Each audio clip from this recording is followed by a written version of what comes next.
1400 سال کا عرصہ بیتا، کسی رسول کی آمد نہ ہوئی۔ اب لوگوں کا حال کتنا بھیانک ہوا، کوئی بتانے والا نہیں، کوئی سمجھانے والا نہیں۔ اب یہ عالم ہو گیا، آدمی رہ گیا، آدمیت ختم ہو گئی، انسان رہ گیا، انسانیت ختم ہو گئی۔ جانوروں کی طرح لوگ جینے لگے، اور جتنا گناہ، جتنا پاپ تھا، ہر وہ کام کرنے لگے جس میں شیطان خوش ہوتا ہے۔ پوری دنیا کا نظام درہم برہم ظلمت زدہ بن گیا۔ اسی بھارت کا یہ حال تھا کہ جس کسی عورت کا شوہر مر جاتا، وہ خاتون ودھوا ہو جاتی، اسے زندہ اس کے ساتھ جلا دیا جاتا۔ اب عرب کا ذرا حال سن لیجئے، وہاں کیا درندگی تھی۔ اگر کوئی عورت امسی کی حالت میں ہوتی، اس کا مرد اسے منحوس سمجھتا، اس کے ہاتھ ساتھ کھانا تک نہیں کھاتا۔ اگر کسی عورت کا شوہر مر جاتا، اس عورت کو اتنا منحوس لوگ سمجھتے۔ عرب کا ماحول ہے، ابھی نبی پیدا نہ ہوئے ہیں، لوگ اسے گھر سے، آبادی سے دور تاریک مکان میں رکھتے، سال بھر تک بغیر نمک کے کھانا دیا جاتا، بغیر پانی کے اسے زندگی گزارنے پر مجبور کیا جاتا۔ 1 سال پورا ہوتا، گدھے کے ننگے پیٹھ پہ بٹھا کے اس عورت کو، ودھوا بیوہ کو پورے شہر میں گشت کرایا جاتا، ذلیل کرایا جاتا، رسوا کرایا جاتا۔ عرب کا یہ حال تھا، لوگ جوا کھیلنے کو فخر سمجھتے، جب پیسہ ختم ہو جاتا گھر کو گرتی پہ لگا دیتے، وہ بھی ختم ہو جاتا۔ اتنے کمینے لوگ تھے، اپنی بیویوں کے داؤ پہ لگا دیا کرتے تھے۔ اتنے بد عقل اور بے عقل لوگ تھے کہ کسی کو داماد بنانا اچھا نہیں سمجھتے تھے۔ یہی وجہ ہے کہ جب بیٹی پیدا ہوتی، ابھی پیدا نہیں ہوئی ہے لیکن اس سے پہلے کا حال سنیے، اگر کوئی عورت امید سے ہوتی، ماں بننے والی ہوتی، 9 مہینے اس کے کیسے گزرتے۔ ہر وقت یہ فکر رہتی، بیٹا ہوگا تو بڑا اچھا ہوگا، بیٹی ہوگی لوگ مجھے منحوس سمجھیں گے، بیٹی ہوگی اس کے ساتھ کیا لوگ معاملات کریں گے۔ اسی طرح عورت عذاب میں سمجھے اپنی زندگی کے صبح و شام کو گزارتی۔ حضرات، بیٹیوں کے ظلم جو تھا آپ نے سنا ہے، لیکن ذرا غور سے سنیے حضرات، یہ کیسے بددل اور کتنے بے عقل لوگ تھے۔ حضرات، غریبوں کی کوئی حیثیت نہ تھی، یتیموں کی اس کا کوئی مقام نہ تھا۔ بیوہ ودھوا عورت کو لوگ ذلت کی نظر سے دیکھا کرتے تھے۔ نہ جانے عورتوں پہ کتنا ظلم ہو رہا تھا، غریبوں کا کوئی مسیحا نہ تھا، رولانے والے تو سب تھے، ہنسانے والا کوئی نہ تھا، لوگوں کا کھانا چھیننے والے لوگ تھے، کھلانے والا کوئی نہ تھا، بیٹیوں کو زندہ دفن کرنے والے۔ باپ کا کلیجہ دیکھیے، اللہ اللہ۔ حضرات، جب بچی تھوڑی بڑی ہوتی، باپ بیٹی کو سجاتا اور اپنی بیٹی کو گھر سے دور لے جاتا۔ بیٹی کھڑی ہوتی، باپ گڈھا کھودتا، بیٹی کھڑی ہو کے محبت میں کہتی، بابا یہ کر کیا رہے ہیں؟ اس لیے کہ بیٹی کا پیار کیا ہوتا ہے۔ پوری تقریر کا نثار احمد رضوی کا جملہ نوٹ کیجئے گا، جہاں پہ جتنے بیٹے بیٹھے ہیں ان کی محبت ماں باپ کے ساتھ ایسی نہیں ہے جس کی مثال دی جائے۔ ارے بیٹا تو ماں باپ سے ایسی محبت کرتا ہے، ماں باپ کو گالیاں سناتا ہے، ماں باپ کا شادی کے بعد بٹوارا کرتا ہے، ماں باپ کو بوڑھا ہونے کے بعد اولڈ ہاؤس میں ڈال دیتا ہے، نہ جانے کیا کیا کرتا ہے۔ الا ماشاءاللہ سب نہیں، ورنہ اکثر بیٹے ہیں جو ماں باپ کو گالیاں سناتے ہیں۔ آپ کہیں گے کیسے؟ آپ نے دوسرے کے ماں کو گالی دیا، اس نے آپ کی ماں کو گالی دیا، آپ نے دوسرے کے باپ کو گالی دیا، اس نے آپ کے باپ کو گالی دیا۔ یہ بیٹا ہے جو ماں باپ کو گالیاں سناتا ہے اور بیٹی کی محبت پہ قربان جائیے۔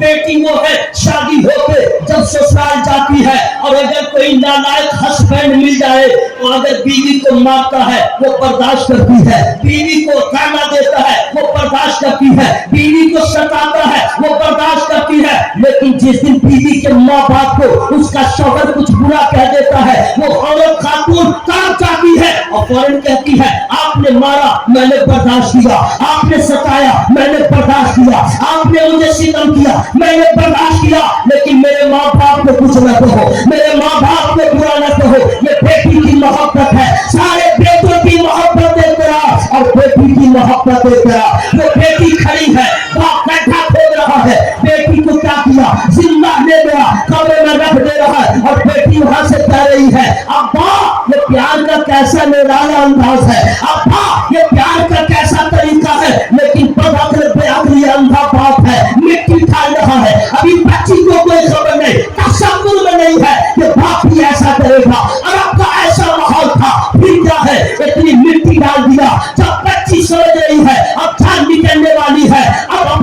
آواز کو لہراتی ہے اور کہتی ہے اے پیدا کرنے والے میرا قصور کیا ہے جو ظلم کی چکی میں پیس رہی ہو؟ میرا قصور کیا ہے مجھے ستایا جا رہا ہے، مجھے جینے کا حق تمہیں دیا جا رہا ہے؟ ظلم ہی ظلم ہے، لیکن کب تک ظلم کی پھلی کبھی پھلتی نہیں۔ حضرات ایک وقت آ گیا یتیموں کے دلوں کی آبا، بیواؤں کے دل کی آبا، بچوں کی ششیاں اکٹھی ہو گئی اور پیدا کرنے والے کی بارگاہ میں کہتی ہے وہ پیدا کرنے والے یہ بیوہ کب تک ظلم کی شکار ہوگی، یہ بچیاں کب تک زندہ تر ہوگی؟ پھر کیا تھا؟ رب کی رحمت کو پیار آ گیا اور پیار جب آیا تو اسی پیار کے ساتھ مہینہ ربیع الاول کا آ گیا، پھر شوال کا آ گیا اور صبح ساتھی کا وقت آیا اور آمنہ کے نام کی آمنہ کے گود میں آ گئی۔ نعرہ تکبیر، نعرہ رسالت، عید میلاد النبی، عید میلاد النبی، نعرہ تکبیر، علماء اہل سنت، علماء اہل سنت، سرکار آ گئے، سرکار آ گئے۔ ارے میں آگے کیا کہنا چاہ رہا ہوں آپ سمجھ نہیں پا رہے، آپ میرے چکر میں اس سب چکر میں مت رہیے گا۔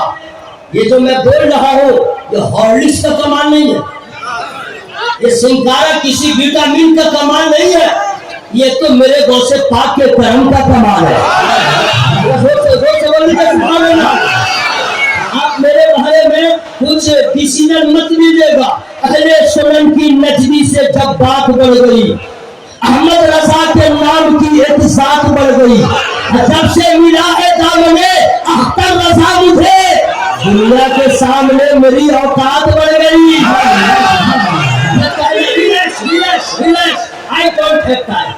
میں اس لیے روک رہا ہوں کہ ذرا وقت کا مجھے خیال ہے اور اپنی اوقات کا بھی مجھے خیال ہے۔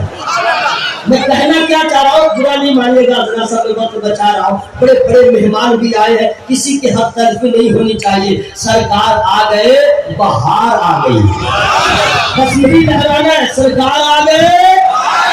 ہر آدمی بولے سرکار آ گئے۔ کیوں؟ اس لیے کہ فرشتے سن رہے اور وہ آپس میں کہیں گے لوگ بنگلور والے ہیں کیسے؟ یہ تو ان کا باپ بھی پیدا نہیں ہوا تھا، دادا پردادا نہیں، اور بغیر دیکھے کہہ رہے سرکار آ گئے۔ یہ کیسے لوگ ہیں؟ تو دوسرا فرشتہ کیا دے گا؟ ارے یہی تو محبت ہے، دیکھ کے محبت کرنا شیرین و فرحات کا کام ہے، اور بغیر دیکھے نبی سے محبت کرنا نبی سے دیوانہ کرنا۔ نعرہ تکبیر، نعرہ رسالت، جشن عید میلاد النبی۔ چہرے پہ نقاب لگایا، میں بڑے اختصار کے ساتھ وقت کی قلت کی وجہ سے بات عرض کر رہا ہوں، چہرے پہ نقاب لگایا اور گھوڑا دوڑاتے ہوئے مصطفیٰ کریم کے بعد جب حاضر ہوئے، نقاب ہٹایا، سرکار فاروق اعظم نے عرض کیا یا رسول اللہ اجازت دیجیے میں اس کا سر قلم کر دوں۔ میرے مصطفیٰ نے ارشاد فرمایا ٹھہرو عمر بتا تو چلے یہ آیا کس لیے ہے، آیا کس لیے ہے؟ وحشی نے کہا اے اللہ کے رسول کیا میری بھی معافی کی کوئی صورت ہو سکتی ہے؟ میں آپ کے چچا کا قاتل ہوں۔ میرے سرکار نے ارشاد فرمایا وحشی کلمہ پڑھ لے تجھے بھی معاف کر دیا جائے گا، وحشی کلمہ پڑھ لے تجھے بھی معاف کر دیا جائے گا۔ وحشی نے پوچھا اے اللہ کے رسول آپ نے معاف کر دیا لیکن اللہ نے معاف نہ کیا تب کیا ہوگا؟ اختیار مصطفیٰ دیکھیے، میرے سرکار نے فرمایا وحشی میں جسے معاف کر دیتا ہوں اللہ بھی اسے معاف فرما دیتا ہے، میں جسے معاف کر دوں اللہ بھی اسے معاف فرما دیتا ہے۔ تو پھر سے وحشی نے کہا اگر قیامت کے دن اللہ نے پکڑ کر لی تب کیا ہوگا؟ تب مصطفیٰ نے اپنے چچا کے قاتل سے فرمایا تو وحشی سن ساری امت کی بخشش کے لیے ایک سجدہ کروں گا اور دوسرا سجدہ اکیلے تیری بخشش کے لیے کروں گا، اور اس وقت تک اپنے سر کو سجدے سے نہیں اٹھاؤں گا جب تک کہ میرا اللہ تیری مغفرت کا اعلان نہ کر دے۔ یہ ہے میرے مصطفیٰ کے اخلاق جن کا نام لے کے ہم لٹیروں کی زندگیاں گزارتے ہیں، ہم سگا بھائی سے رشتہ توڑ دیتے ہیں،